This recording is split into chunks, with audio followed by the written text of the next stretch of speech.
പേവിഷബാധയേറ്റു കഴിഞ്ഞാൽ വൈറസ് നാഡീവ്യൂഹത്തിലൂടെ ബ്രെയിനിലേക്ക് എത്തിയിട്ട് മരണം വരെ സംഭവിക്കാൻ സാധ്യതയുണ്ട്. അതുകൊണ്ട് തന്നെ നായയുടെ പൂച്ചയുടെയൊക്കെ കടിയോ മാന്തലോ ഒക്കെ ഏറ്റു കഴിഞ്ഞാൽ നമ്മൾ ഉടനെ തന്നെ ചെയ്യേണ്ട കുറച്ച് കാര്യങ്ങളുണ്ട്. കടിച്ചതോ മാന്തിയതോ ആയ ഭാഗം നമ്മൾ നന്നായിട്ട് സോപ്പ് ഉപയോഗിച്ചിട്ട് കഴുകുക. നമ്മൾ കഴുകേണ്ടത് റണ്ണിംഗ് വാട്ടറിൽ 10 മുതൽ 15 മിനിറ്റ് വരെയൊക്കെയാണ്.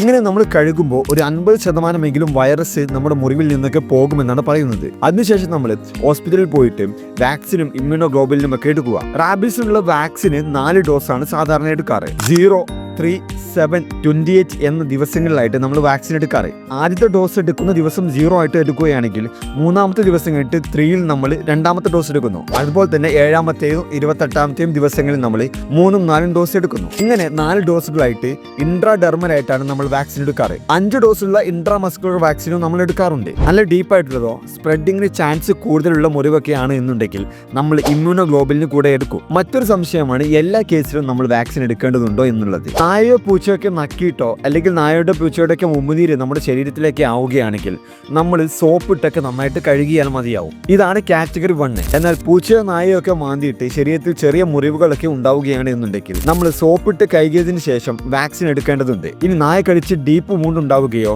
മുറിവിൽ നിന്ന് നല്ലവണ്ണം രക്തം വരികയൊക്കെ ചെയ്യുകയാണെങ്കിൽ നമ്മൾ വാക്സിൻ്റെ കൂടെ ഇമ്മ്യൂണോഗ്ലോബുലിന് കൂടെ എടുക്കണം.